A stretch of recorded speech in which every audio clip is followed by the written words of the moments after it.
Vienne, une des grandes capitales européennes, riche de culture et d'histoire. Nous y sommes allés pour rencontrer Josef.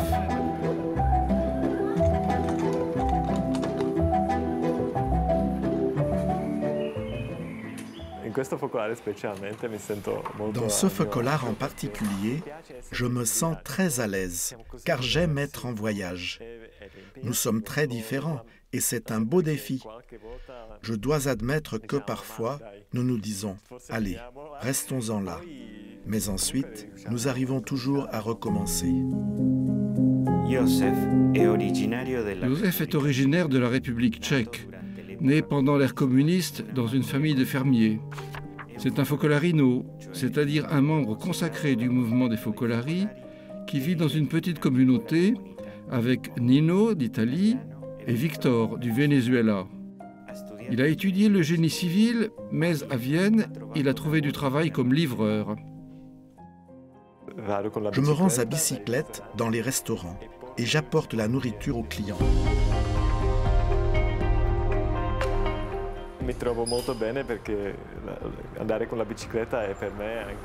Cela me plaît beaucoup parce que j'aime faire du vélo et que je sais m'organiser. Je travaille 4 ou 5 heures par jour.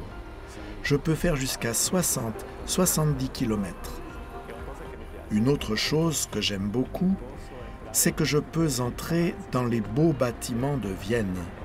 Ils sont vraiment beaux à l'intérieur et j'aime beaucoup l'architecture. Le focolare de Josef a une mission.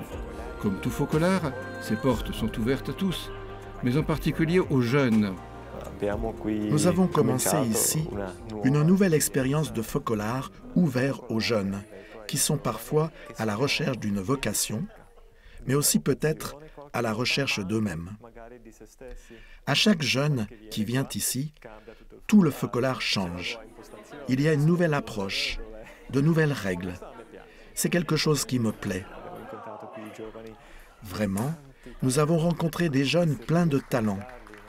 Et s'ils arrivent à les donner, quelle que soit leur vocation, oui aussi comme focolarini, ils sentent qu'ils peuvent se réaliser dans le focolare, réaliser ce qu'ils ont en eux, ce que Dieu leur a donné, et qu'ils peuvent le relier au charisme de l'unité. C'est quelque chose de très beau que, me semble-t-il, beaucoup d'entre nous avons aussi expérimenté.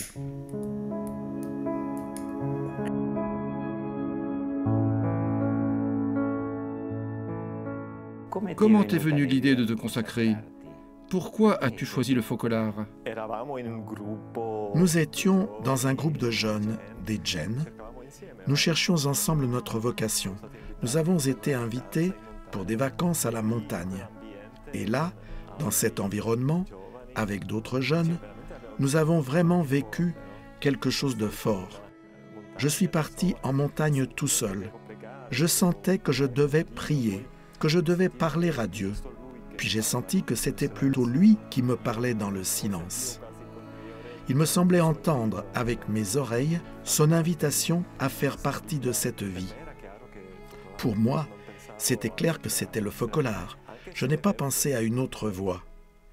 Même s'il est vrai qu'à l'époque, je connaissais une fille.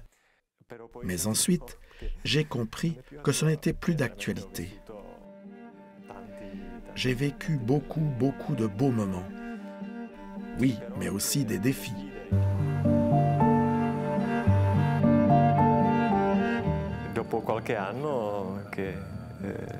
Après quelques années de vie au focolare, j'ai rencontré par hasard la jeune fille que j'avais quittée. Et je me disais, Mamma mia! Elle n'était pas encore mariée, rien. Et je me sentais très bien avec elle. Peut-être que je me suis trompé. Je pourrais encore me marier. J'étais aussi assez jeune. Il m'est venu un tel doute que j'étais déjà convaincu de devoir laisser le focolare, car je me sentais vraiment attiré par le fait de fonder une belle famille. Je suis arrivé au focolare, bien décidé à le dire. Mais il n'y avait personne. La maison était un peu en désordre. J'ai commencé à ranger, à nettoyer la salle de bain. Et alors que je faisais, on pourrait dire cet acte d'amour, j'ai compris que ce que j'avais ressenti auparavant n'était pas vrai. La présence de Jésus au milieu de nous au Focolare était quelque chose de plus que l'amour naturel. J'ai compris que c'était un nouveau départ, que je voulais me donner pour tous. Et tu es heureux au Focolare? Oui.